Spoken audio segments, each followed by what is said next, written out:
पिछले वीडियो में हमने पावलोव का प्रयोग देखा था और उसमें बताया था कि एक स्थिति ऐसी आती है कि जो कुत्ता है वो अस्वाभाविक उद्दीपक के प्रति ही स्वाभाविक अनुक्रिया करने लगता है और इन दोनों के बीच में एक अनुबंधन बन जाता है जिसे कंडीशनिंग कहते हैं।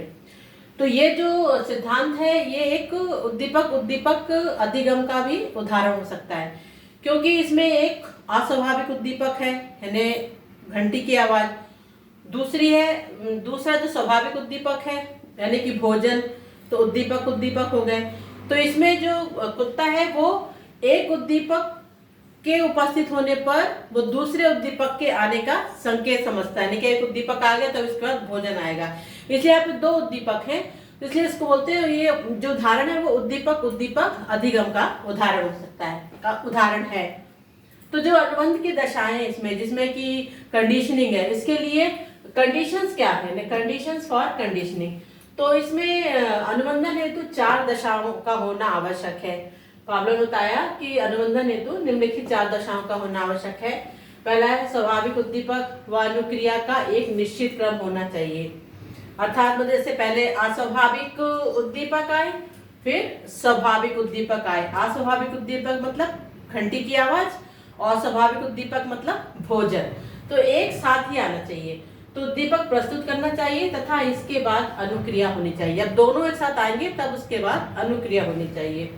तो इसके साथ ही अस्वाभाविक एवं स्वाभाविक उद्दीपक के प्रस्तुतिकरण के मध्य अंतराल बहुत कम या अधिक नहीं होना चाहिए।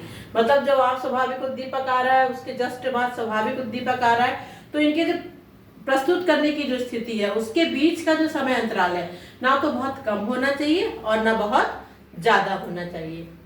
दूसरा है, यह भी आवश्यक है कि स्वाभाविक उद्दीपक अस्वाभाविक उद्दीपक से अधिक शक्तिशाली हो।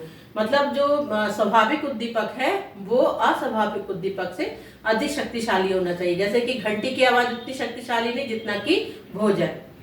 तीसरा है, अस्वाभाविक उद्दीपक को स्वाभाविक उद्दीपक के साथ अनेक बार दोहराना चाहिए तभी अनुबंधन संभव है। यानी एक ही प्रयास से नहीं, बार बार ये ट्रायल करना चाहिए, बार बार ये प्रयास करना चाहिए कि पहले अस्वाभाविक उद्दीपक उसके बाद स्वाभाविक उद्दीपक। जब कई बार ये प्रयास किया जाएगा, जब कई बार स्थिति दोहराई जाएगी तभी इसमें अनुबंधन संभव है। चौथा है, अनुबंधन प्रक्रिया के दौरान परिस्थितियां अनुकूल होनी चाहिए तथा कोई बाह्य अवरोध नहीं होना चाहिए। जब ये अनुबंधन की प्रक्रिया हो रही है तो उस दौरान परिस्थितियां उसके अनुकूल होना चाहिए और तथा कोई बाह्य अवरोध नहीं होना चाहिए। तो इस प्रकार पावलोव ने 4 दशाएं बताई जो कि अनुबंधन के लिए आवश्यक है। तो आज बस यहीं तक, मिलते हैं अगले वीडियो में, बने रहिए मेरे साथ। Thank you.